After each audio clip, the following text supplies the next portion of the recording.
அஸ்ஸலாமு அலைக்கும். இன்றைக்கி நம்ம பெப்பர் சிக்கன் எப்படி செய்யணும் பார்ப்போம். ஃபஸ்ட்டு கடாயில் சூடு பண்ணிவிட்டு அந்த கடாயில் வந்துட்டு மிளகு, சீரகம், சோம்பு, பட்டை, கிராம்பு இதெல்லாம் போட்டு நல்லா வதக்கி விட்டுக்கோங்க. உங்களுக்கு காரம் அதிகம் வேணுன்னா காஞ்ச மிளகா ஒரு 2-3 போட்டு நல்லா வதக்கி விட்டுட்டு அதை மிக்ஸி ஜாரில் போட்டு அரைச்சி வச்சுக்கோங்க. இந்த சைடு அதே கடாயில் எண்ணெய் ஊற்றிட்டு எண்ணெய் சூடானதுக்கப்புறம் 2 பெரிய வெங்காயம் போட்டு நல்லா வதக்கி விடுங்க. அதோட கொஞ்சம் ஒரு 1.5 ஸ்பூன் இஞ்சி பூண்டு பேஸ்ட்டு போட்டு வதக்கி விட்டு ஒரு பெரிய தக்காளி போட்டு வதக்கி விட்டுக்கோங்க.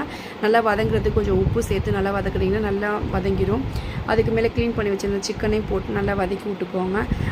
கொஞ்சோண்டு மஞ்சத்தூள் போட்டு வதக்கிக்கோங்க. அதுக்கப்புறமேட்டு தண்ணியை ஊற்றாமல் மூடி வச்சுருங்க.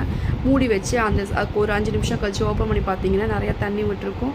நல்லா கிண்டி விட்டுட்டு அதுக்கு மேலே அரைச்சி வச்சுருந்த மசாலாவையும் கொட்டிடுங்க. கொட்டிட்டு நல்லா மிக்ஸ் பண்ணி விடுங்க. உங்களுக்கு கிரேவி பதம் வேணுன்னா தண்ணி ஊற்றிக்கோங்க. இல்லாட்டி வேணாம், நல்லா சுக்காவாக வேணுன்னா தண்ணியை ஊற்றாமல் கிண்டி விட்டு இதை நல்லா சுட சுட சோத்துக்கு வச்சு சாப்பிட்டிங்கன்னா அவ்வளோ டேஸ்ட்டாக இருக்கும். பிடிச்சிருந்தா லைக் பண்ணுங்கள், ஷேர் பண்ணுங்கள், சப்ஸ்கிரைப்